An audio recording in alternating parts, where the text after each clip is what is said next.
Professor T.V. Paul, who's the McGill professor at McGill University. So his chair is named after the founder of McGill. And interestingly, I found out that both Pradeep and T.V. Paul were classmates at UC LA doing their PhD some time ago. It's good to have this discussion here. We have three eminent people to talk about the book. But just to give you some kind of background on what we do here, we did do a intensive series of 2 half-day workshops. We call them dialogue on China's external economic engagement recently. Very detailed. And we got young people, mostly young, not all, mostly young people, to go into the details of, say, China's engagement with Africa, China's engagement with Latin America, with Central Asia. Great. Similarly, we did with Indonesia. And literally, I found out that in this great city of ours, there are not more than 2 or 3 people, as an example, who can tell you little details about India's trading relations with Indonesia, as an example. Or for that matter, with Sri Lanka. Somehow, and no offense meant, but we need good articles in newspapers, which we do get. Fortunately, our columns in our newspapers on foreign policy and strategy affairs at least bring out some amount of depth. But columns are meant to engage the general public outside. Columns cannot be a substitute for hard-nosed academic rigor in the approach to that. And that is something which is not, for an example, I don't see a John Mearsheimer or a Stephen Walt around the city of Delhi very easily, So we need actually far more. So therefore, when Harsh said that this book is coming out, I was more than happy to say, yes, we should do it here. But I do sincerely believe that the field of strategy, broadly defined, specifically foreign policy and security policies, does need, really, as I said, looking in by people, not necessarily practitioners only. Till now, we have restricted the field largely to only practitioners. Now, there are practitioners who are serious and then who get into it, but not all of them do. So while diplomats and generals are, and General Narasimhan is an exception in that, where it goes into a depth of the matter, are required to bring that personal experience-based, because that's also a very important part of scholarship, is to bring out your experience and generalize your experience so that we can draw something out of it. The whole point of relating an experience is, how is it relevant to me in the certain specific case? Ultimately, that is what theories are all about. But because many people, practitioners in this field, tend to think of, if they want to run down somebody, they'll say he's an academic, he's a theorist. And I say, excuse me, to me that's a compliment. A theorist is a person who's able, from general experience, to bring it down and bring out certain principles that are generally applicable. Not being a hard science, cannot be applicable. MnO2, if you heat, KClO3, if you heat in the presence of MnO2, shall give you oxygen at all times. But that's a hard science. This is not hard science. Therefore, the ability then to draw generalization is very, very important.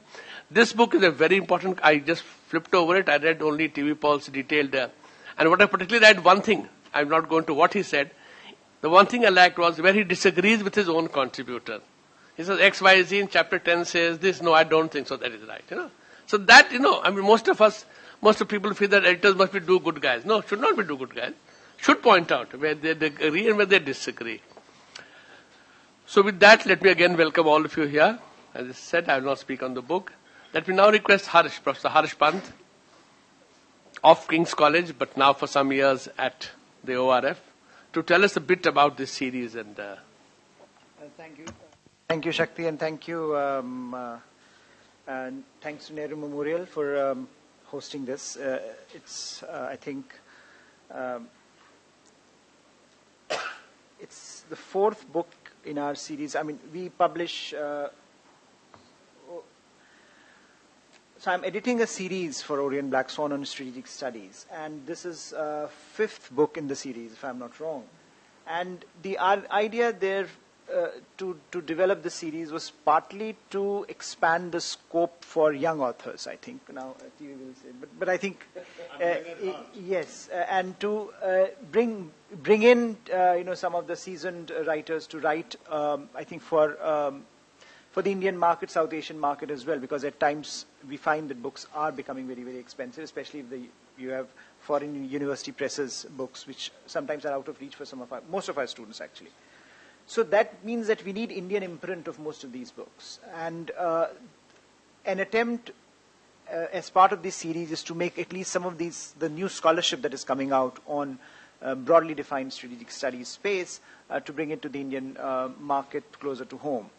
And I think the other argument, of course, as Shakti was saying earlier, is that we also need to develop a certain kind of an academic culture amongst our students, among our scholars, where things go beyond newspaper columns. It's most of our stars are newspaper writers.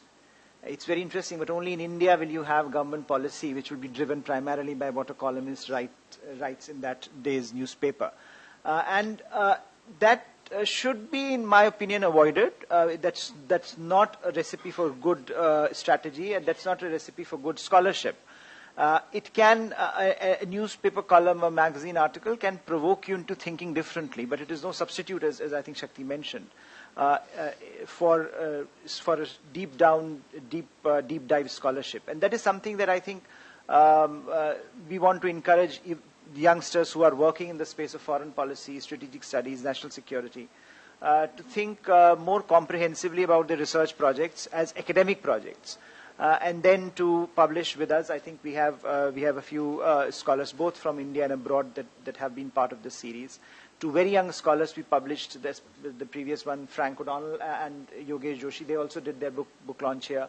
And I think this is something that should be inculcated in our universities as part of our growing up culture, that publishing is important. Even when we are PhD students, we should be, pushing our boundaries in trying to not only sending articles to Indian journals, but also to, I think, standard journals in international relations or political science, and then to take the next leap and articulate a broader research agenda for ourselves. And this is a very small attempt that we are making. And I think this book in particular is very timely, is very important, especially, I think, for TV to agree to be part of the series. He's a very seasoned scholar, one of the foremost scholars from South Asia on IR theory that we have of Indian descent, and I think this is a very proud, also moment when you have scholars of this reputation writing for this series, and also I think writing in terms of his contribution to the literature on IR and to South Asia in Asian security is immense, and so I think taking that forward. And to bringing that out for a larger Indian audience is something that I am particularly very, very optimistic and very hopeful about. This will generate that interest in terms of reading and then reaching out. And that's a conversation that we need to have as a group, as a community of scholars, as a community of researchers, as to how do we want to take scholarship forward. But I think largely this book comes at a very timely moment. This is titled China and India in the era of globalization, in the globalization era. And we know what is happening to the Sino-American relationship, how the globalization era, which defined so much of what we knew for the last 2 decades, is coming apart at the seams. And therefore, to situate this book in that context is very, very interesting as to what's the questions that it raises are very, very fundamental, both for Indian foreign policy, for Asian security, and also for IR theory, something which Shakti also pointed out. The theory is important. And I think some of the questions, some of the answers that we get out of this project perhaps will have a long-term bearing on how we tend to think about great power rivalry, how we think about Asian security, and how we think about IR theory in general. So with that, I'm listed as one of the discussants. So these are my remarks. I'm basically introducing the book and the series. But with that, I'll hand it over back to Shakti to take this forward with the other panelists. Thank you, Harsh. Thank you for pointing out. May now request Professor T.V. Paul to introduce the book. Thank you very much for having me here, and I'm really honored that so many people showed up. It's 11 o'clock or something, and usually I was warned that usually people take a little bit longer time. I'm honored partly because I just saw the book. I was traveling, and I was quite impressed with the quality of the production and the cover, everything, and a very appropriate cover. A very good team which worked with me. Actually, I was probably a little bit more pain for them because I was traveling and occasionally giving them trouble. But what I like about this series is that it seems like making a serious dent into the idea of strategic studies in India. And we have the think tanks and IDSA, etc.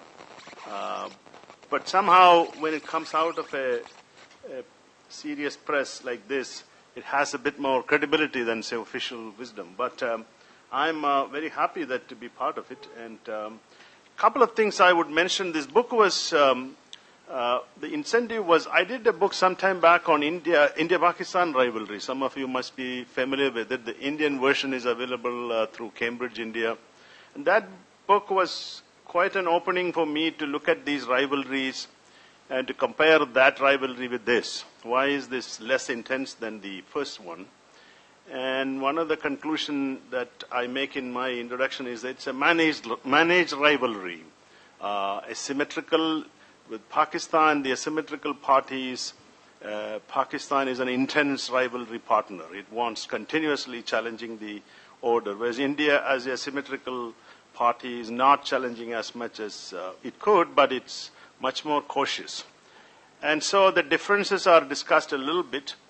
But two or three themes that we pull out in this is, one is about India's and China's competition for international status, which is a topic that has not received enough attention, I think. It's underlying, but it's very deeply held.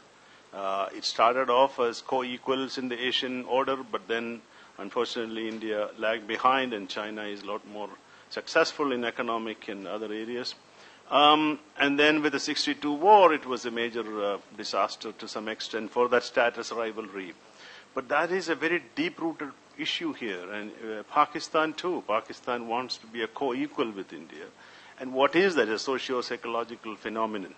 The other topic that is about the conceptions of international order, regional order, which have varied substantially, and we need to look at that. So every topic that we cover, strategic culture, another topic, there is room for further research. So I would encourage younger scholars in particular, those who do PhDs and masters, to pick up at least one of those themes and see whether you can develop your own work on it. That's the purpose of edited volumes like this. It's not like we have given the final word. We haven't. It's a very complex rivalry, and it is evolving. It's dynamic. It's changing. And the ambitions of parties are changing. It's related to material capacity, but at the same time it's related to perceptions of what we are and how we look at the world.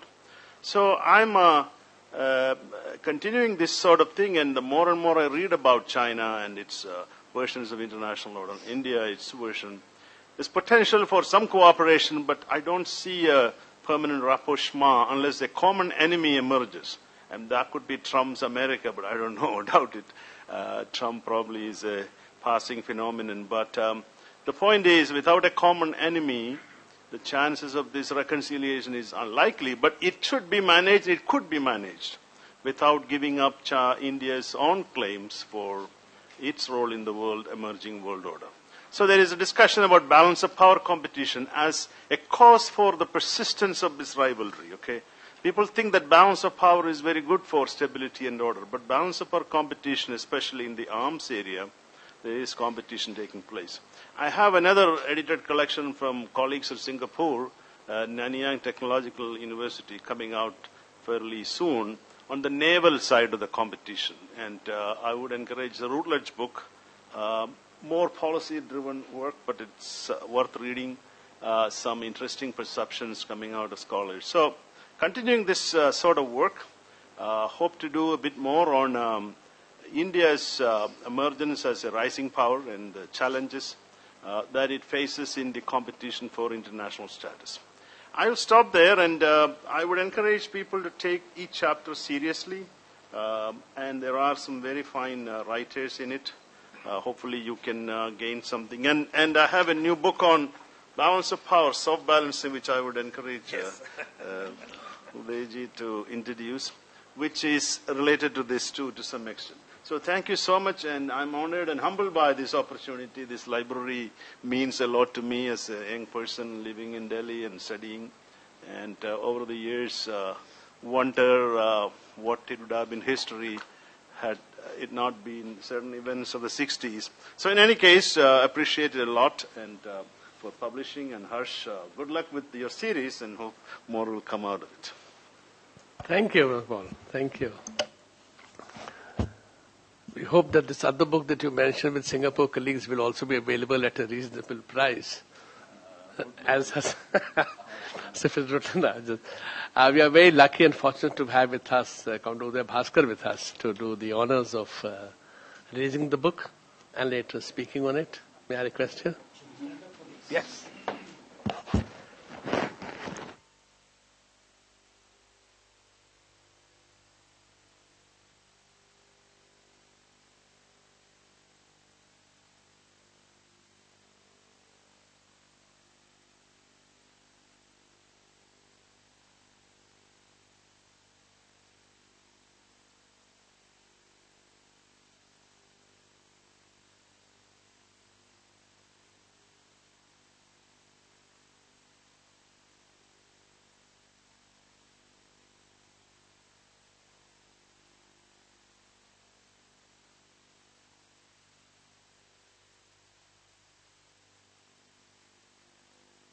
This, by the way, is his 21st book.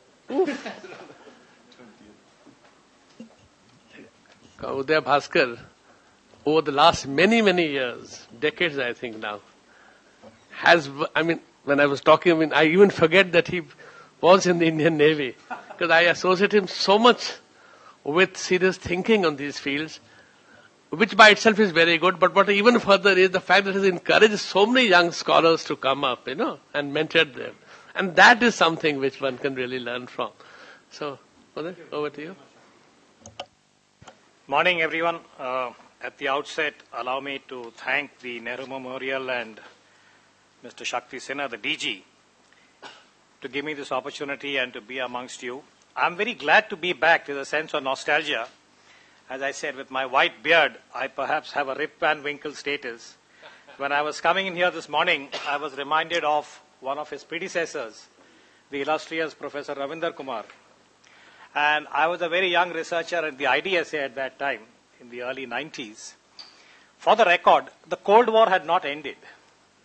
And I had come here at that time as part of some little research that I was trying to do in terms of locating some information. And it's really, I think, a long span. And Shakti, thank you very much for giving me this opportunity, because this has been a place for a lot of reflection and reading. Allow me also to thank Orient Black Swan, the publisher of this book, for according me this opportunity again to be on this panel. It's a great privilege. There are many eminent China watchers and China experts over here. And the two professors here, I don't want to alliterate, but between Paul and Pant, they have really, I think, made a very valuable contribution in this particular series, the one on strategic issues and security studies. And for those of you who are familiar with this kind of work, this has been a pioneering effort, because I do know that when we as analysts in the IDSA in the early 90s were looking for material, and I see some colleagues from the IDSA, Swaran and the others over here, there was a great paucity of literature. And over the decades, I think this is something that, Harsh, you have made a great effort. Apart from this, your naval book and other sort of interventions have been very, very valuable. And I do want to commend the publishers also for providing this kind of support. My own discipline, as in terms of where I had entered this, I am a security analyst, as Shakti, Mr. Sinha has pointed out. We were in the IDSA in the early years when the well-known former Mr. K. Subramaniam was our director. And this was a relatively new field, security studies, strategic studies, and I think many of us are guilty of having cut our teeth on newspapers, Harsh. because that was the only available, shall we say, outlet or platform at that time. And one of the sort of, I would say, areas that we often try to grapple with is the bridge between policy making, those in our context, I'll only speak about South Bloc and the PMO, where Shakti himself had a very, very illustrious sort of tenure as the advisor and on the staff of Mr. Vajpayee, our former Prime Minister.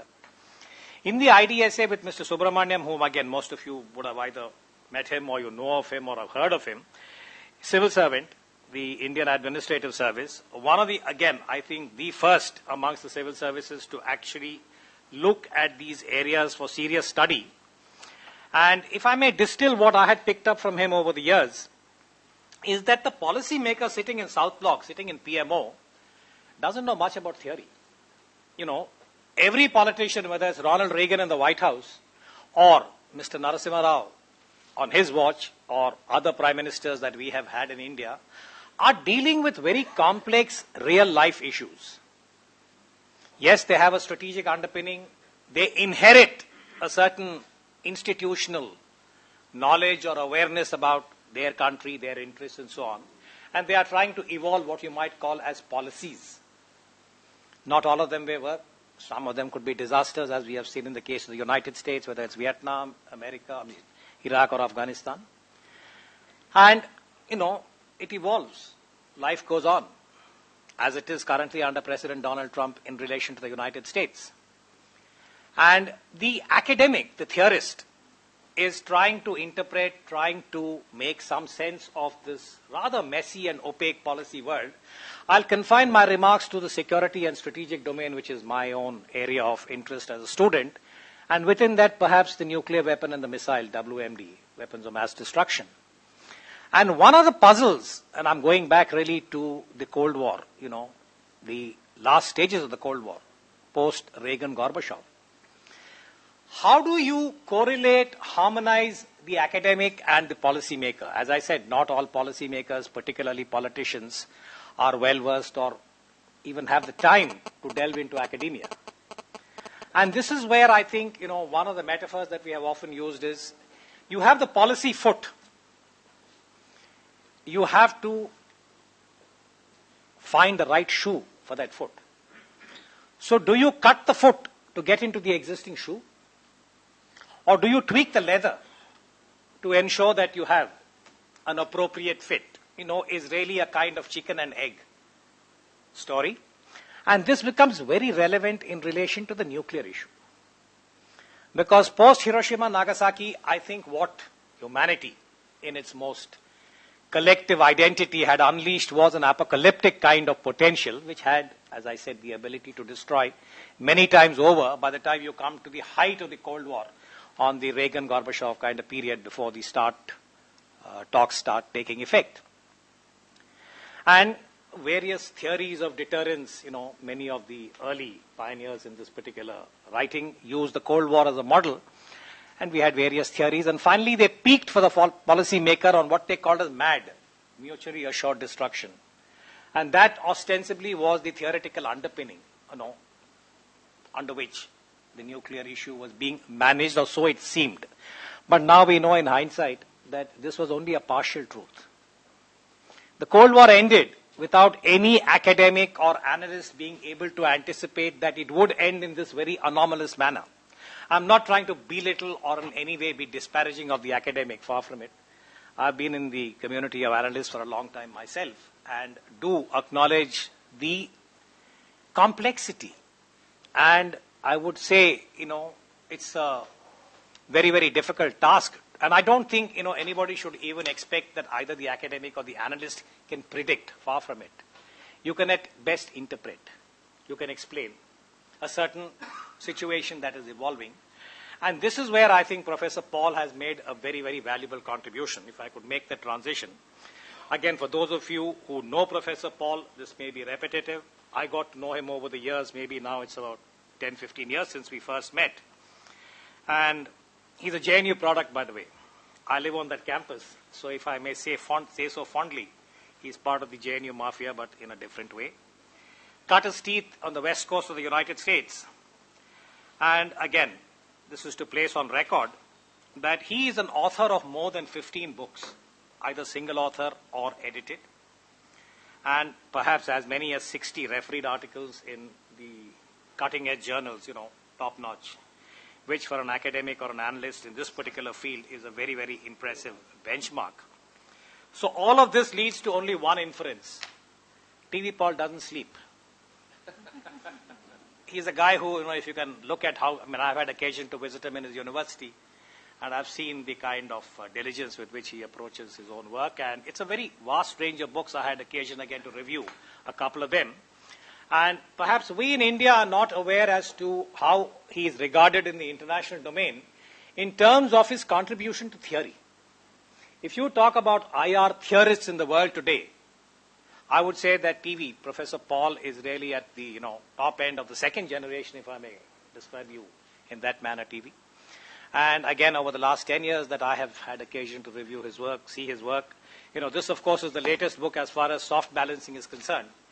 But it was preceded by a very, very important intervention in relation to the nuclear weapon and the so-called traditional, non-traditional use of the nuclear weapon, and this whole argument about is it status, is it something else? How do the second tier of nuclear weapon powers, because as I said, the Cold War had evolved a template that was really about the former superpowers, in this case it's the former USSR and the United States, but clearly while this particular Cold War was unspooling the way it did, and it ended with the implosion of the former Soviet Union, and that famous image of Boris Yeltsin astride the tank, the duck was paddling. It looked very stable and everything seemed all right, but clearly under, below the median, that which was not visible, there were many quote-unquote nuclear ducks paddling. Is not the best metaphor. But you had a second tier of nuclear weapon powers, of which I would make the case as an analyst that the Southern Asian region has the most complex WMD environment of the world. That is China, which became nuclear in 1964. Pakistan, which acquires the nuclear weapon thanks to China in somewhere 89-90. And there is a gap at that time for Pakistan is ahead of India. And finally, India catches up in May 1998, when we had Mr. Vajpayee as the Prime Minister and the Shakti tests. So this particular triangle, if you will, a very uneasy and sometimes a dangerous triangle of China, Pakistan, India in terms of the WMD contour is the most complex. And again, Professor Paul, both in his single book and when he's looked at the nuclear issue as also the practice of deterrence or otherwise, and the soft balancing, hard balancing, soft balancing, which again has been detailed, I would submit for your consideration that it is a very important intervention in terms of the theoretical understanding. And again, let me repeat that, it's not as if theories can explain every possible policy initiative, but I think they are important, valuable points of reference. It's very unlikely that the relationship between the United States and China is going to follow the path traversed by the former Soviet Union and the United States, because it's that old adage that you can step into the river only once. There is a temporal dimension against a very complex strategic entropy that is unfolding with every given day. And therefore, our understanding is that we look at the past. We'll review previous experience in the fond hope that it will give us some benchmarks to be able to project into the future. And that is where I think if I could, Shakti, I have a few more minutes too. I want to actually get into the book itself and not the whole book because it's a fairly wide spectrum, as he has said. It has 12 chapters and there are various sort of areas in the China-India rivalry that are addressed. I'll confine my remarks to my area of interest and some modest understanding, which is the strategic and security domain and particularly WMD, weapons of mass destruction. A word about this rivalry itself. The China-India relationship is a bit like the blind man and the elephant. You can address it from any which perspective and imagine that you have grasped certitude and that what you have gleaned is the final word, which as we know is not so. My own entry into the blind man and the elephant, if I could be one more blind person on this endeavor, I'd characterize this relationship, as a mix of many elements. When we review it in 2019, we've just started this year, it's barely a week old, we accept the pedigree, that there is a civilizational pedigree when we look at India and China. But to me, as an analyst in this particular year, the most defining feature, and since we spoke about this before we entered this room, I want to flag asymmetry. The defining feature to my mind and the most predominant in the China-India relationship today is asymmetry in every possible tangible indicator. Let me repeat what I said to these two learned professors before we entered the room today, that we are talking about an asymmetry in GDP, in military power, in infrastructure, in our understanding of technology, the works. Professor Gujral, who's sitting here, some of you may know him, he's just come back from a 1-month tour of China, and I'm picking up some of my conversation with him a little while ago. And the contrast is, and this frames, I think, the China-India relationship. China has just carried out the most, shall we say, impressive landing on the moon, the dark side of the moon, which if you look at the American commentary over the last 48 hours on social media and elsewhere, they are comparing this to the former Soviet Union and that moment when they felt that they had lost the so-called space race with the Soviets, the Yuri Gagarin moment, if you will. This is how the Americans, at least one section, are looking at the Chinese achievement on the moon. And the contrast is with India, where I say this with anguish and sadness, I'm not trying to score any political points, that over the last week when we had our Science Congress, we have one cluster in this country, in the most highly regarded professional forum, trying to prove that Einstein was wrong, and that we had, shall we say, other formulations embedded in ancient India. I cite this as an observation, about India and China. And my own, shall we say, assessment is that when we look at this and you're asked as an analyst to describe the relationship, it comes with various handles. One is, as I said, it has a civilizational pedigree, empirical. The second is, it's a very complex relationship. Again, stated, I think, both by Shakti, TV, and Professor Harsh Pant. It's also a very contradictory relationship, meaning that there are a number of areas where India and China have very deep dissonance, deep divergences, none more than the complex territorial and border dispute. But this does not prevent India from engaging with China in the trade, economic, investment kind of area. And again, I think Professor Paul pointed this out, both in the book and elsewhere, that today China is our number one trading partner with the potential to increase it even further. And the third kind of element that I'd flag is that apart from being complex and contradictory, and there's a lot that could be said on these 2 points, it's also a critical relationship. Critical regionally, critical globally. And what I mean by that is that to the extent that the end of the Cold War, which was tectonic in its own way in terms of how the global systemic was shaping, defining moment, from the end of the Cold War in December 1991, if we look at the next 25 years, there has been a certain discourse, both in IR and elsewhere, a suggestion that we are now moving towards an Asian century. All the data says that, today China is emerged. I don't think it's emerging, it has emerged. And macroeconomic projections are that by the time we come to 2025, 2027, it will be the number one GDP of the world. This, I think, is received wisdom. There's not too much dissent on this.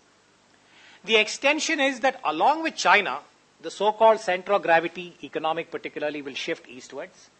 And we have a replay of the mid-17th, 18th century when India and China contributed to more than half of global GDP. Now, this is aspirational. It may or may not happen.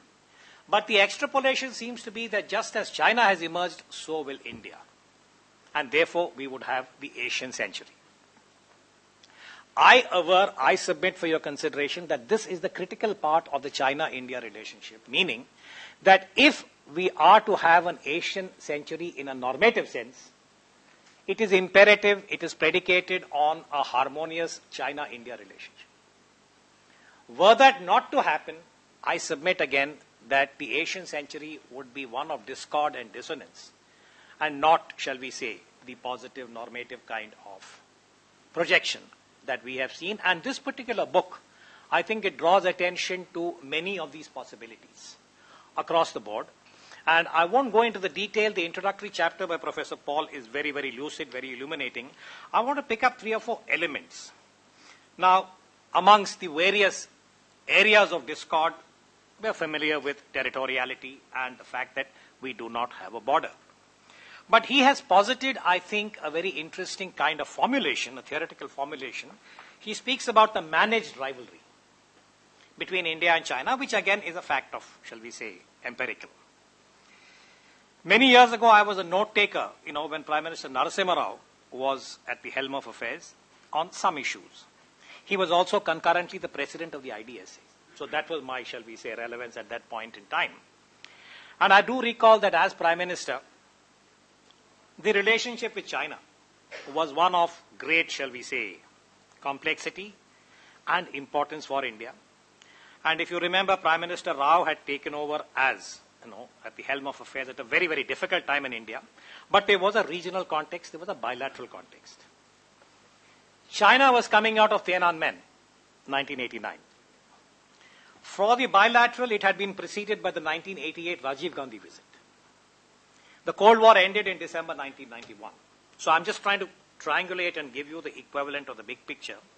And at that time for India, we had received then Chinese President Jiang Zemin. It was a very famous visit, 1993. And this is again included in this book, that from the Jiang Zemin visit to now, 1993 to 2018, a period of 25 years, the Sino-Indian relationship has been the most stable, and not a shot has been fired in anger by either side. Some military historians take this date even further back, but for purposes of our easy reference, I'm only looking at this. Mr. George Fernandez, our former defense minister, spoke about this once when he was in Beijing. So I think the question that does pose itself is, how did this happen? Why did it happen? It is factual. Indian prime ministers, Chinese presidents have been steering this relationship. Perhaps not all of them have had the benefit of reading the academic literature on the managed rivalry. But we, I think, as a community of analysts, academics, scholars, should try and interpret this. And this is where I think, again, I'd like to flag and note that Professor Paul has come up with this formulation of the managed rivalry. But I want to, again, enter this particular debate. And I think I'm taking too much time. Shakti, can I take 2-3 minutes more? Huh? I'll just close in 2. There's one area which I feel needs further study and which I have constantly been trying to ask, which is that Professor Paul has posited certain, shall we say, formulations about the relationship. He's spoken about status. He's spoken about culture. He's spoken about our understanding of order, world order.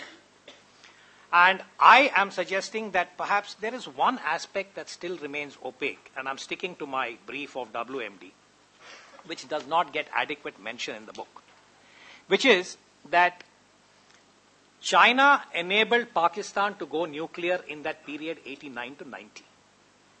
In May 1990, experts, a small group, believe that India was under serious nuclear threat.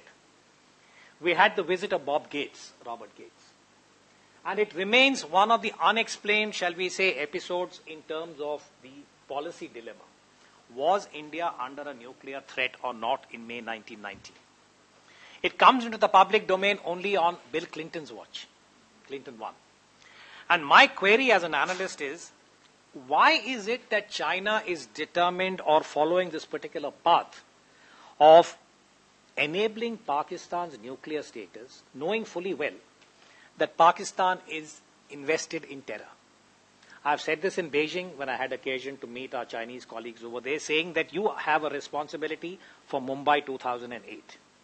They were very upset with me when I said this in public, because my point is that this does not reflect well on a country that is seeking to the status of a responsible power. So we have a case study, and this, Professor Paul, for your consideration, that China has used nuclear weapons in a very devious way to encourage and allow a pattern of terrorism. And this has to be, I think, studied. I'm not saying that what I'm now saying is the last word, but it is one of the policy developments, policy dilemmas that we have in the extended region. And therefore, looking at this as two dyads, Sino-Indian is stable, managed rivalry, whereas Indo-Pak is intense and has the potential to go, I'm suggesting, is invalid, that there is more to it. But let me stop here. I will not delve further. This is a very rich book. There's lots, but I can't help making one observation which may be of interest for the publisher. I think I noticed in the early section of the book that they refer to the nuclear test as May 2008. I was debating whether I should say this or not and be the bad fairy at the good party. But I think we need rigor in publishing. And as all of us know, the nuclear test took place in May 1998, not 2008.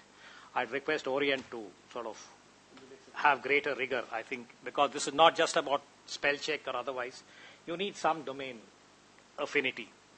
But I still want to commend everyone who's been involved in bringing out this book. It's a great series, and thank you for having me here. Thank you, Professor Bhaskar. Let me go down the line only. Let me now request Professor Madhu Bhalla to speak. She's from the Delhi department where I did my master's 42 years ago. With Professor Pant and Manojan Mahanti and Meera Sinha. Over to you, Professor.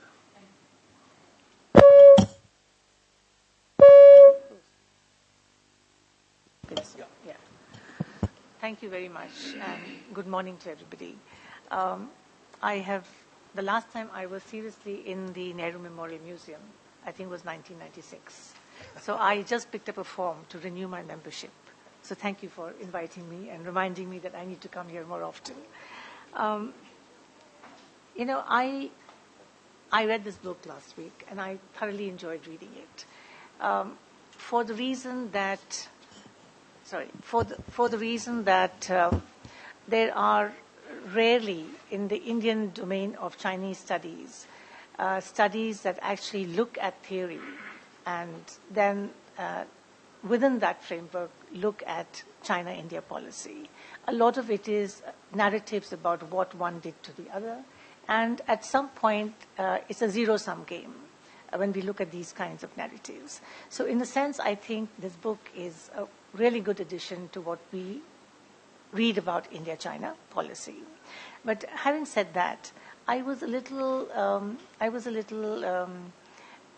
sort of concerned, not concerned. I mean, there are certain questions about the title of the book and what we find in the book. The India-China rivalry in the globalization era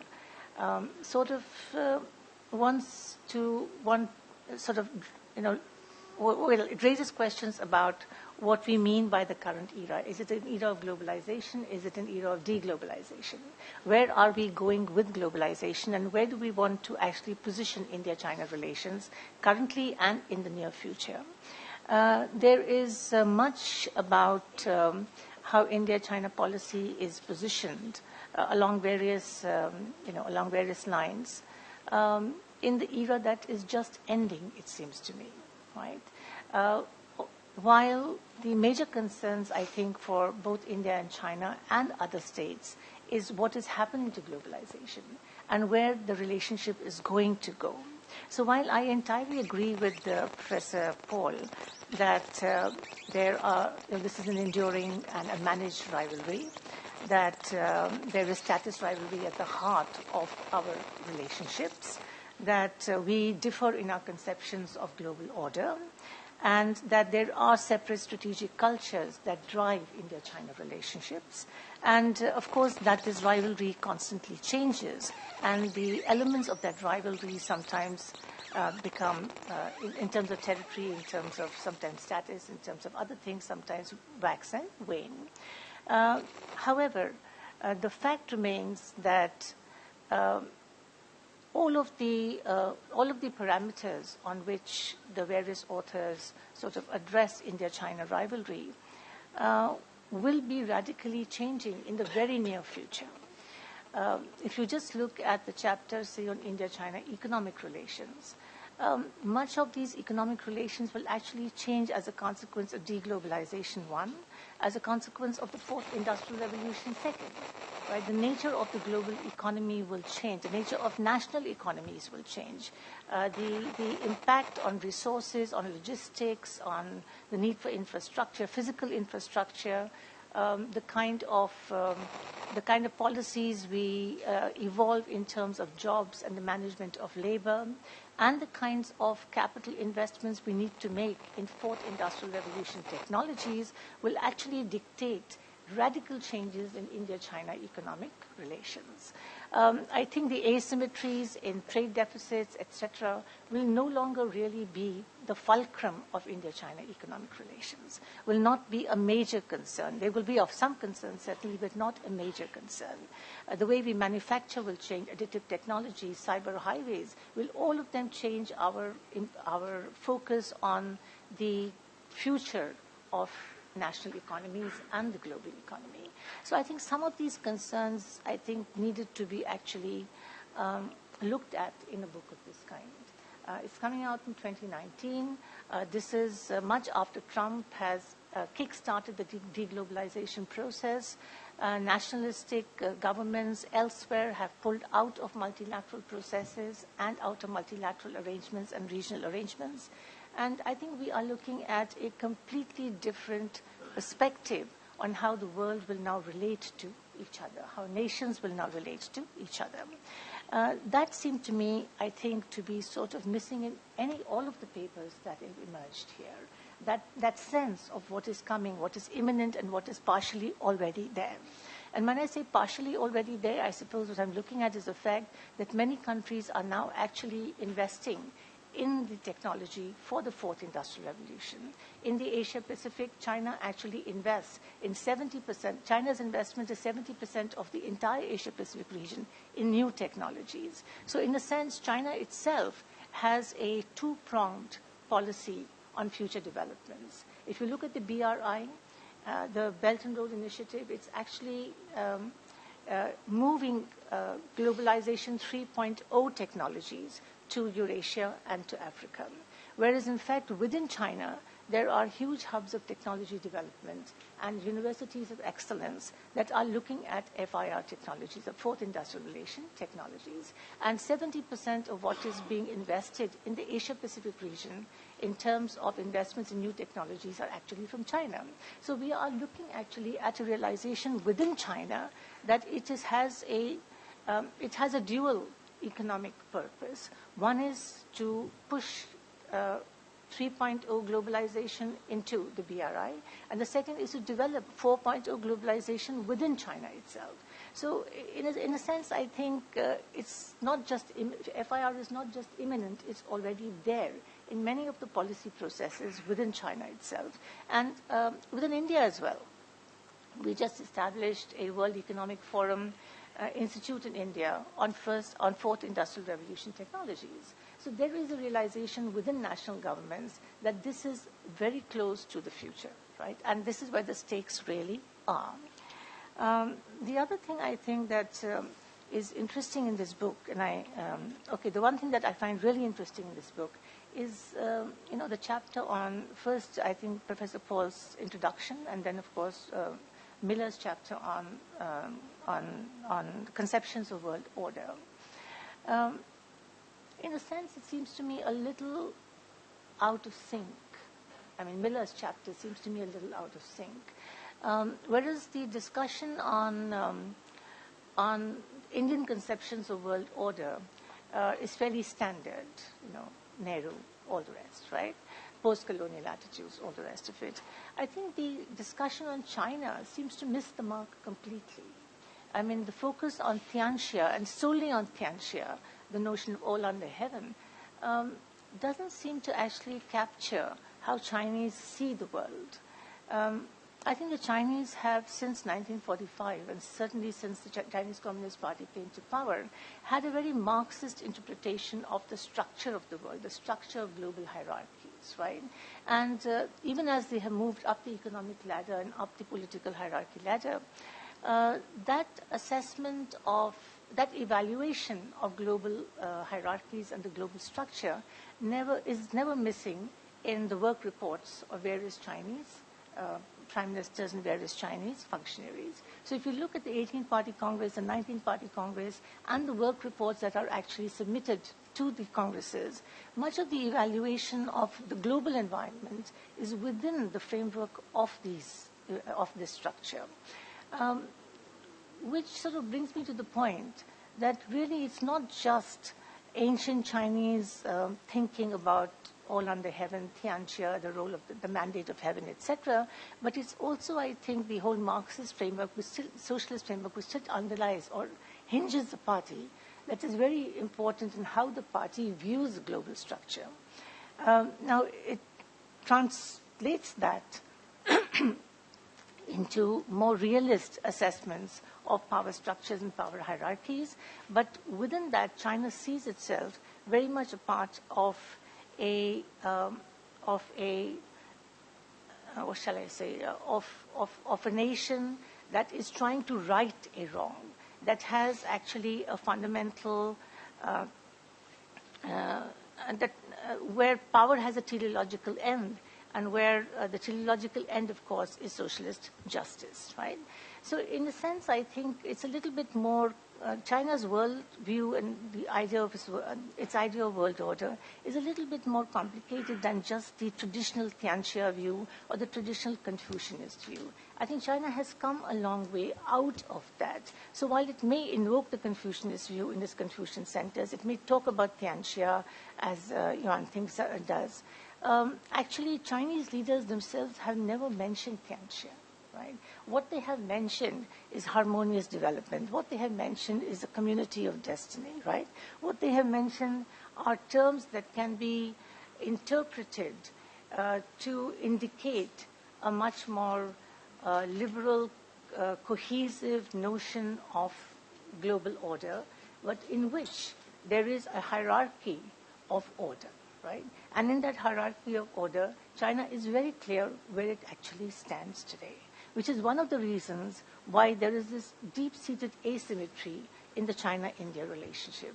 China does not consider India at par with it. It does not consider that India will ever be at par with it. And therefore, there is a certain kind of disregard for Indian sensibilities as some of the papers notice. So therefore, I think conceptions of world order, if we talk about conceptions of world order, we must take into account that as a nation, China lives in the modern post-colonial world. It has actually framed its policies to deal with the post-colonial order, whether during the Cold War period or thereafter. And its ambitions and its aims are very much in keeping with a realist notion of ascendancy in that world order. The other thing I think that I find very important, very interesting in this in the book is really the series of papers by Chinese authors. There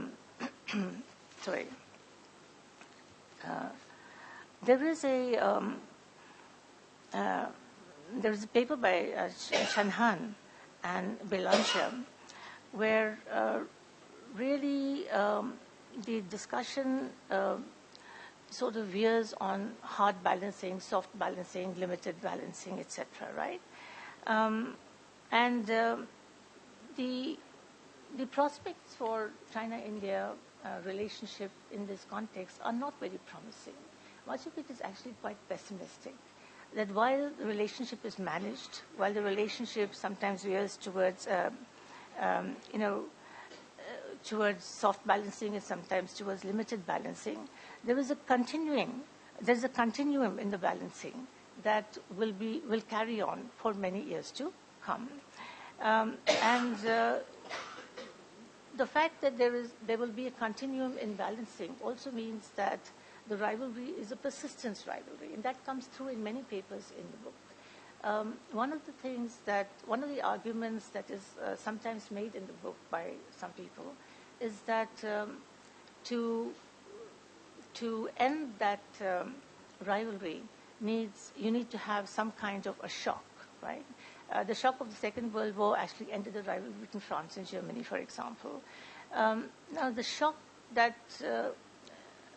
is posited, or at least that is discussed in the book, These shocks are not tenable in the India-China relationship. The domestic shocks, the domestic changes are not likely to happen to the extent that they will actually change India-China policy. External changes that have happened, there will never be a civil war, there will never be a war between India and China that will actually recreate that relationship. But I think the shock that is coming is the one that I think India and China will feel through deglobalization and the imminent changes in the global economy. And that shock may actually create a clear and present danger for India and for China to be able to actually move forward in their relationship. And finally, I think this is some of the most interesting part of for me at least, of this book is the paper by Fang Liu, which talks about the fact that India and China get along rather well in multilateral institutions. I think much of that is actually misplaced. India and China get along tactically in multilateral institutions. I think in the BRICS there has been a lot of positioning between India and China, which he interprets as coalition building, right? In the climate change agreement, I think just before the Paris Accord, we felt we were left high and dry, which Fang Liu interprets as China having realized that it can make a positive contribution to the climate change agreement. I'm talking about the China-US agreement in June, just 6 months before the Paris Accord took place, and the fact that India was then pushed to make certain concessions at the Paris Accord, the fact that there was no consultation as there had been at the Copenhagen Accord around the Paris Accord. So in a sense, I think this idea that we don't get along bilaterally, but we can get along multilaterally is somewhat misplaced, right? These are tactical positions, I think, that we take, and these are tactical positions both for China as well as for India. But I think to read into that the rivalry is mitigated by these positions is somewhat, it seems to me, unfounded, right? I think that's about all that I really want to say about the book. Thank you.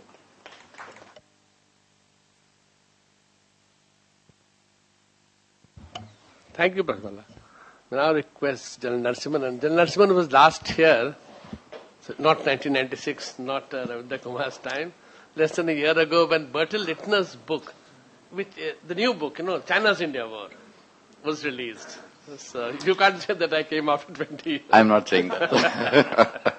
Over to you, General. Thank you. At the outset, I would like to compliment both Dr. Paul and the publishers for bringing out a wonderful volume. As Professor Bhalla mentioned, it is very interesting to read this a kaleidoscope of articles which came on various issues. And the structure of it is also very interesting. It talked about the sources of rivalry, it talks about the strategies for the rivalry, and then it also talks about mitigators. And then Paul Dale has actually summarized the whole thing in a concluding chapter.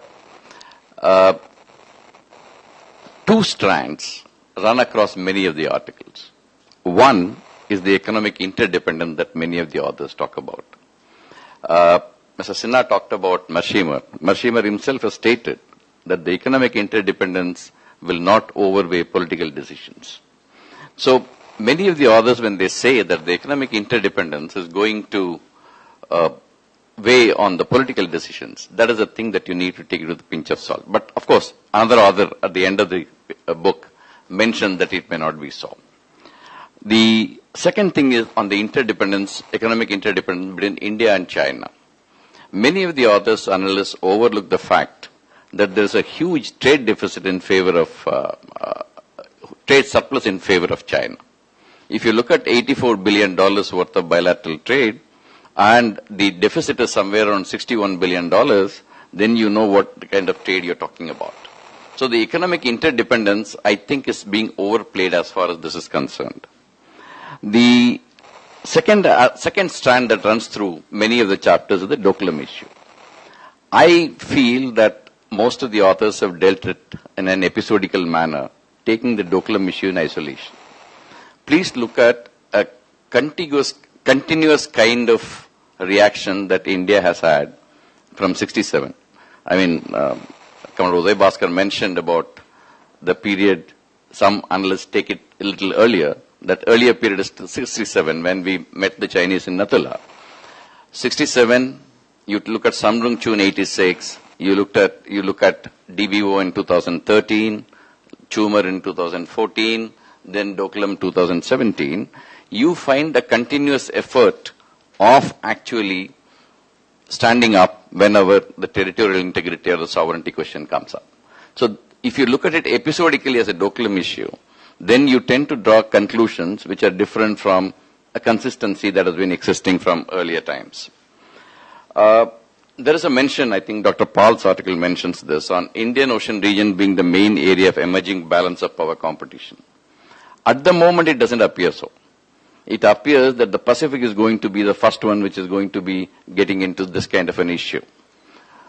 That is also basically because you find the U.S. interest in Indian Ocean region comparatively is far less than what it is in the Pacific Ocean.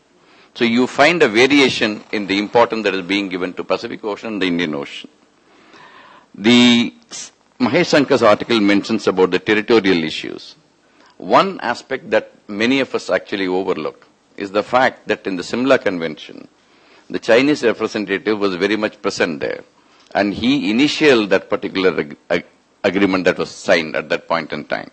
Many of us tend to overlook this fact and say that China was not a party to this. So this is something that many of us who read this or who analyze this need to keep it in mind all the time. I'm fully in agreement with him when he says that the crisis management structures are robust. Mahesh Sankar's article says this. So which implies that irrespective, Commodore Uday Bhaskar mentioned 25 years, I take it to 67 and say for 52 years, there has not been a round that has been fired across the India-China line of actual control. The basic premise for that are two things. One is at the political level and also at the military level, there has been an effort to ensure that these episodes or these kind of incidents do not escalate beyond a point when both the sides are not able to control it. So when people say that Doklam, in the last chapter, Paul Diel says that incidents like Doklam can actually escalate into major conflicts, one has to take it with that particular thing in mind, that efforts are going to be on to ensure that it doesn't go that way. That has been the trend in the last 52 years. Xiao Yipu's articles on status concerns, Professor Bhalla talked about it. To me, when I read that particular chapter, it appeared as if the societal issues of status are being transposed to the national level. That is something which we need to take it and see it in a different perspective. To some extent, it may be true, but in many places, if you extrapolate it like that, the many factors that come into national level status are overlooked. So that is something that we may have to keep in mind. Manjari's article on Tianxia, I'm fully in agreement with Professor Bhalla on this, but to me also it appeared that Tianxia has been dealt with in a very simplistic manner in this particular chapter. Tianxia is an overarching concept and it precedes colonial era and everything else. And the Chinese emperors mainly dealt with this, and the article says, and the paper says that it is a tributary kind of a system that was being evolved, but it is much beyond that. The basic thing is not tributary system, but basic thing is to ensure, to have that feeling that we are far superior to everybody and everybody else is going to be under us. And that kind of a thinking, you can see it extrapolating itself in the behavioral pattern that is happening in the international relations today. The other issue on Calvin Chen's article of Quest for Resources, I was very interested to read that particular thing which he says, the injection of Chinese and Indian investment into the exploration, oil exploration, has increased the overall production capacity and also slight increase in the global reserve, which is a fact, actually speaking. And that has contributed towards a beneficiary aspect. But where I am not quite convinced about that argument is, China's strategy of influence without interference is what he is talking about. I am not sure about that anymore. Maybe 5-10 years before, one could probably go with that argument. But presently what you see is a lot of interference along with the influence in many of the countries that China is trying to negotiate with, or China is trying to get into the BRI kind of agreements with. Selena's article on water dispute, it's perfectly all right. It says about armed conflict over water is very remote. I fully agree with that. Collaborate on research, impact and climate change on Himalayan glaciers is something that she talks about, which is a welcome arrangement. There's a water commission that works on this, and there is a dialogue which goes on between India and China on this. But I also want to mention the kind of activity that are taking place in Tibet we need to keep in mind. They're talking about a project called Tianhe, that is the sky river mainly that is being talked about, which talks about the water particles from the Tibetan plateau being siphoned off towards the areas where water is scarce. Such kind of activities are going to change the environment. We all know that every 3-4 months the media writes about the diversion of Brahmaputra which takes place. So we need to keep all these things in mind. And the article very clearly says that the Chinese are not a signatory to any of the river sharing agreements or a water sharing agreement, which is a fact. And the negotiations are that much becoming more difficult. As far as strategic culture is concerned, I am fully in agreement with what Andrew Scoville has written here. And one interesting observation which I felt as a serving soldier, which he has also mentioned, technology has made Himalayas surmountable, which is a fact. And we need to take that into account whenever our operational planning is concerned, basically because the earlier version which said that Himalayas are a huge barrier, I don't think is no more holding valid. So this is something that we need to keep in mind.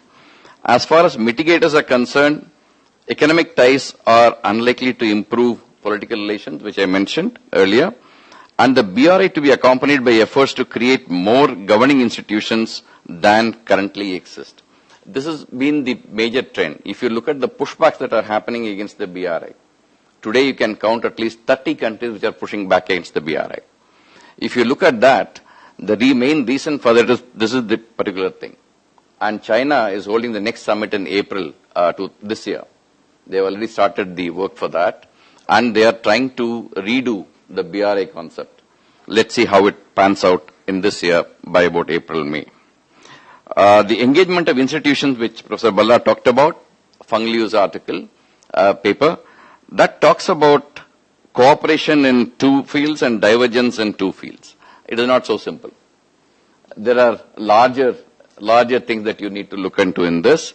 And also, when Professor Bhalla talked about the Paris Agreement, etc., which is a fact, there was a period in which China was more comfortable in taking along India along into these multilateral institutions and the discussions. That aspect has changed post-2008. So we need to have a rethink into this and then get back into this particular kind of a system. Lastly, I just want to leave 2-3 thoughts to the authors. One is the mitigating factors. Only two things have been mentioned. I think we need to look at more of social factors into this. People-to-people contacts are very important in this particular aspect of mitigating this particular rivalry, and that is an aspect that probably we need to look into a little more than what has been dealt in the book. International relation theories are undergoing a change with what is happening around in the world today, and academics generally lags behind because the events have to happen, then the analysts can do the analysis part of it. But I think we need to be alive to the changing international theory, international relations theory that is going on at this point in time, and probably catch up with that lagging part of it a little bit. One thing probably this book could have done a little better is on the solutions part of it. It traces the history well, it brings it up to the present time well, it does not go beyond that. I think we need to probably look into that so that some new thoughts can come into consideration as to how we can deal with this rivalry or competition, as I call it. And that will probably give a little motivation to Dr. Paul to come up with a second volume, maybe 5 years down the line. Thank you very much. Thank you, Janet. Would you like to respond to these points? And then we can take a couple of questions if you have the time. Very briefly, because I'm really glad you are provoking thinking on this subject. Because when I was trying to research on it, this is not an end of it. I mean, that's why the globalization era, I'm fascinated by your... Some of it is unpredictable, by the way. I think China and India are still the biggest defenders of globalization. We benefited a lot from globalization, by the way. Not every Indian or Chinese, but the fact that without globalization, the economic growth would not have taken place in both places. So I'm not completely sure globalization is dead as far as this region is concerned. It may undergo a lot of changes, but still, if globalization has a rescue partner, these two countries are going to be, okay? Because America may be getting a little dicey about it. It is losing the edge in some areas.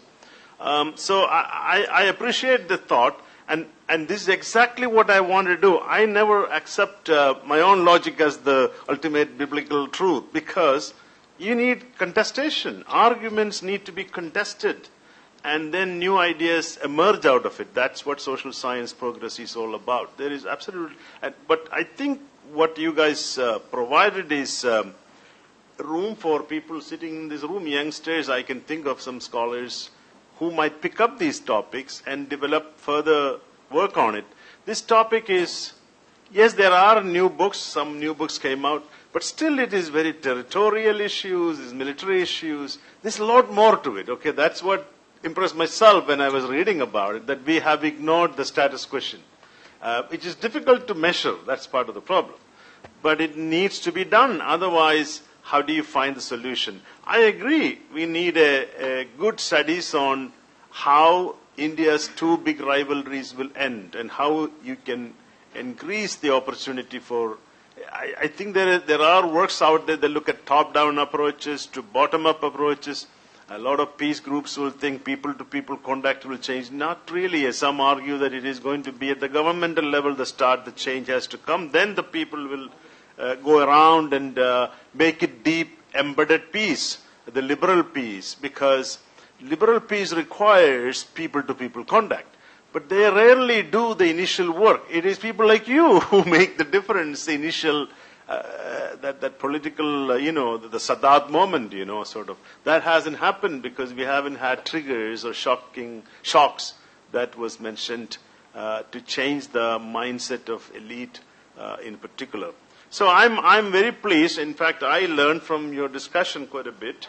But I must say that there is quite a bit of menu here for building up. And it's just a volume, so it's not even a single authored book.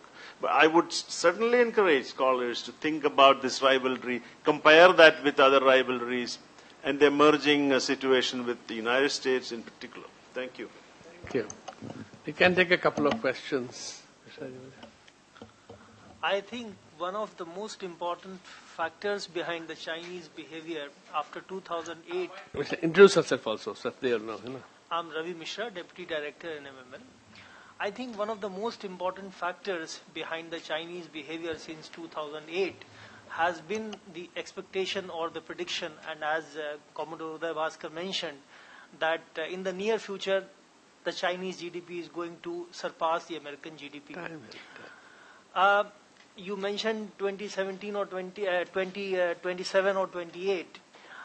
Now, as per 2018 data, American GDP is now close to $20 trillion, and Chinese GDP is close to $12 trillion. And it's growing at 6%. American GDP is growing 2.5 to 3%, which means that even if nothing goes wrong, even if it goes like this, then you see the Chinese GDP would be able to surpass the American only around 2038 or 2040. And in any case, so much can go wrong because the Chinese economy has accumulated so many problems. One of the things that is likely to happen in the near future is that dollar is going to appreciate, most likely, and the value of the Chinese currency is going to go down. Now, as far as the real economic power is concerned, of course, in many ways, it is the purchasing power parity that matters. And there, Chinese have already overtaken the American economy. But there, India is also the third largest economy. It's close to $10 trillion now. So I just wanted to mention this. I'll come to you. And then to you. Please introduce yourself and push it. My question is in multilateralism, China does not cooperate with India on energy and United Nations Security Council. And where do you see, even in global issues, can we cooperate? Because these are factors where we are having serious issues. Yeah, I have a couple of questions, both interrelated. Now, when we are discussing the rival like China, and we often presume that we cannot afford to be in conflict, we have to live together, at the same time, the conflicts are there. So, relief that it has not happened, so it will not happen now, or it is that we are progressively, kind of sitting on a bomb, that maybe it is tickling and going to happen soon. Now, we need to see what are the reasons why it has not happened. And can those reasons continue persistently? Thank you. Thank you. I am Sanjeev Srivastava. I teach at the University of Delhi. My question, two questions. The first one is about civilizational linkages between India and China. And as Commodore Bhaskar in his remarks mentioned that there is a pedigree of civilizational pedigrees there. But my question is that whether this idea is gaining ground between India and China or not. I mean, how much progress are we making? Because this is one idea which can really make a lot of influence in stabilizing and in maintaining or better ties with China in years and decades to come. And the second question is to Professor Madhu Bhalla, who is my mentor as well. Ma'am, you mentioned about deglobalization. My question would be that do you think that it's a long-term phenomenon, or is it going to be restricted to the, say, Trump regime till the time he's there for 2 years or 6 years? And if it is a short-term phenomena, then how is it going to make impact on India-China ties? Come from others too, but I only pick up a few. The last one is fascinating. I've been thinking about it. The Chinese teaching of history. Do they include Indian history at all in their curriculum, school to college, until you go to the specialized institutions? Actually, sad, but the Americans and the Canadians don't do either. Until you go to college, where there are specialized great courses on Asian civilizations, very little is taught to this new generation. If there is a global movement that needs to be done, is curriculum change, history of other civilizations. I think Indian schools do. I mean, I remember learning a little bit about China in my younger days in school. But I don't know whether the opposite is the true. And until and unless, and this is something the policymakers should take it up, that you cannot change the mindsets of people until your history is taught. Some understanding is needed. The average Chinese doesn't know anything much about India. I mean, some do. The students who come to North America sometimes are interested, Buddhism and Hinduism and all that, but it is very, very limited.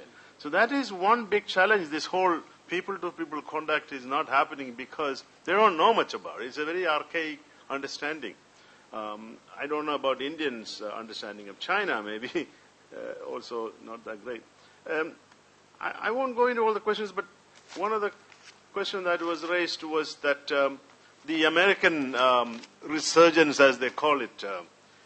By the way, there's a lot of predictions in 2-3 periods, the U.S. decline. You know, the whole Paul Kennedy book. And then, that's a historical fact, but the timing is very hard to predict. A lot of factors enter the picture. Wars sometimes, competition. So you cannot predict, but it is true that there is no way you can stop China and India, even if it takes 50 years, given the fact that they have the population, the middle class is growing. The demography, there's a famous line in Huntington's book, Clash of Civilizations. Other things the book has strong problems. There's demography is destiny, okay?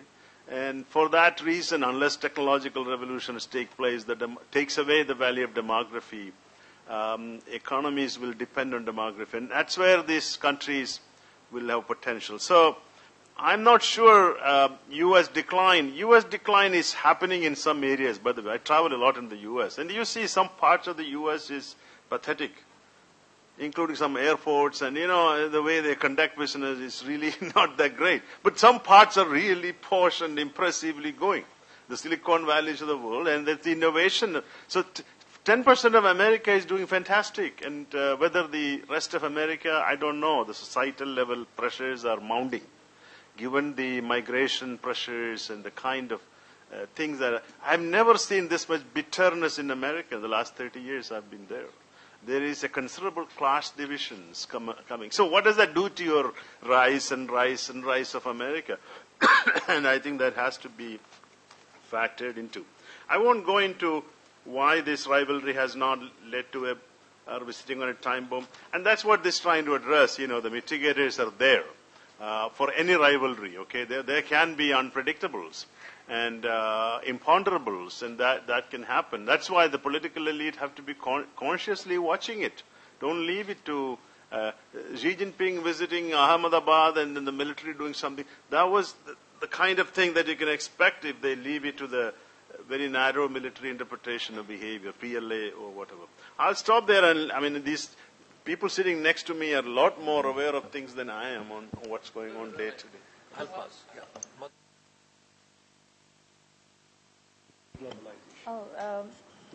I don't think we should put deglobalization at the feet of Trump. I think he's not responsible for deglobalization. I think the issues around deglobalization have been there for some time. I think also liberal economists have pointed to this. Stiglitz has talked about globalization and its discontents a long time, many years before Trump came onto the scene. So there are issues with globalization that have been at the forefront of economic debates and discussions. And there has also been a very deep concern about the kind of imbalances that globalization has actually created and the problems that have come with globalization. Although globalization, as Professor Paul said, has also enabled the growth of India and China and many other countries. So in a sense, I think deglobalization and Trump, while Trump has become the most outspoken spokesman for it, and he's actually acted on this by getting out of multilateral processes and dialogues, deglobalization is a deeper phenomenon, and therefore it is a longer-term phenomenon, because for states to turn around and to bridge the gaps that globalization has created and bring everybody into the mainstream or the economic mainstream takes time. It takes policy willingness, it takes political will, and it also takes a great deal of changing of the structures of economies. That's a difficult task. That's a painful task. And that's not a task that all countries are really capable of doing quickly. So, and I'm not sure that Trump is actually doing that with what he's doing in the economy in America. I mean, this is not the way to do this. So in a sense, I think deglobalization is here to stay for a little while. And when I say deglobalization, what I'm saying is that I think there will be pressure on states and policymakers to change the way in which economic policies are implemented. And there will also be pressures on them to, while bringing more people into the mainstream of economic growth, to also change the structures in keeping with the new technological revolution that they are facing. So how they balance these things off, I think, is a huge agenda, it seems to me. And I think we need to be looking at how we do that. In India itself, I think, globalization has only affected, say, 1% of the population. I think the amount of people who have been left out of that are enormous, many millions. So how do you deal with jobs, work, the nature of work, the nature of jobs, policies on labor? How do you bring people to prosperity en masse while also dealing with the pressures of structural changes that new technology actually puts at your door? So, I mean, these are things that I think we need to investigate. We need to look at how we're going to do this. But it's really, Trump is a passing phenomenon. But I don't think deglobalization is a passing phenomenon. That's all I'm saying.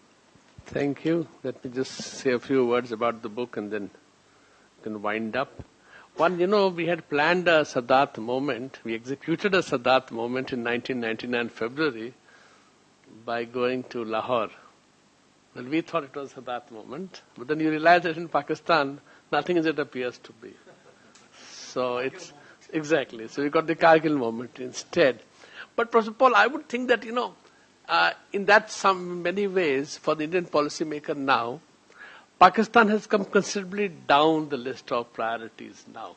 It's a problem that we are managing rather than something we're looking for a solution, because we really don't think now that every trick in the trade has been tried. Every card in the pack has been played by every prime minister successively across party lines. And all of them have come to the conclusion at the end that nothing seems to work, So, but China, of course, is a different kettle of fish. Yes, we run a massive trade deficit with China, the second largest after the US's trade deficit with China. Of course, theirs is much bigger. They're a much bigger economy. And that is something which I think we underestimate the value to it as far as India is concerned. Our ability to stand up so very often is precisely because of the fact that they are selling things here and we are not dependent on their market. Supposing you were dependent on their market and they shut you down, well, you can be in serious trouble, as they did to many countries. They did to Mongolia, they did to many countries. They shut down you can't do that to India for the simple reason we only sell $8 billion and we buy $62 billion as an example. So, so trade is something, but yes, interdependence, well, Germany and England were the biggest trading partners in 1914. And even when the war had broken out, trade actually continued for some time. So as the German army was marching even eastwards, and trains were coming westward into Germany from, say, Poland and Russia. So war, politics trumps economics. Economics, yes, economic logic is very important, but when it comes to the crunch, countries give up economics and not for politics. So I hope that just because you are more interdependent, you will not have tensions. I don't think so has proved to be right in history. This Chinese concept, and you have mentioned, others have mentioned, it is 100 years of humiliation. When you look at Chinese history, after the Tang, it is the Ming dynasty when the Chinese ruled themselves. Neither the Manchus nor the Mongols were ruling them for the last 1,000 years. So why do they refer to 100 years of humiliation alone? And I think that is part of the Chinese Communist Party's ideological justification for what they do. That and nationalism. Ultimately, it's nationalism because that's the way to whip up nationalism. Because Deng Xiaoping, when he told the Japanese in the 80s, was fine. We have forgotten everything, So then you needed the Japanese. So obviously, we should not take the humiliation theory very seriously as an outsider. It serves very well a domestic audience, but it really should not. But at the end of the day, obviously, it is the fact that would China like to see a rise of India in the real sense of the term? As a hegemon, big or small, regional or supra-regional, you would like to have the fields, the waters open to you and to your ability to operate in waters. Obviously, a rise of India would complicate that, which is why since even when the time when the Pakistanis allowed Gary Powers and his U-2s to fly over the communist areas, they opened up to Pakistan for that very obvious reason. They were smart enough to see an opportunity for that. So while you have to manage your relationship and not a bullet has been fired in 60 years, 50 years, it's a remarkable achievement. And people were surprised when they saw the Doklam photographs of the two armies pushing each other and throwing stones at each other. Well, that's all they can throw at. They can't shoot at themselves. That's a very good thing that we have managed to achieve. But whether we are looking for solutions, sorted out the borders, I really don't think. Border is, of course. For them, they are very smart. They told us, these are problems of history. Why in a hurry? Let the next generation solve it. They're really good at it. They're really very, very good at it. And we also like the idea of not realizing the trap that it was. So, we've had before there's a formal vote of thanks. Where's the publisher, bhai? Somebody's supposed to go, you are there. You're supposed to give a vote of thanks, right? Please come up. But before that, let me personally thank our panelists, Narasimhan, Prof. Madhu Bhalla, Uday Bhaskar, and of course, Professor Paul and Harsh Pant for their fact that we are doing this event here and that we are able in our own way to provide a platform for very serious, loud thinking on issues of really importance to all of us. Can I now request representative of Orient, please?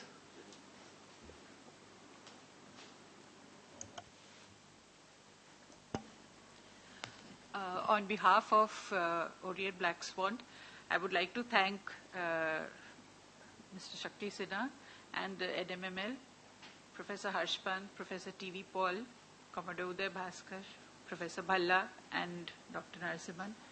Thank you all for this really lively discussion and for all the arrangements, and a really good morning. Thank you.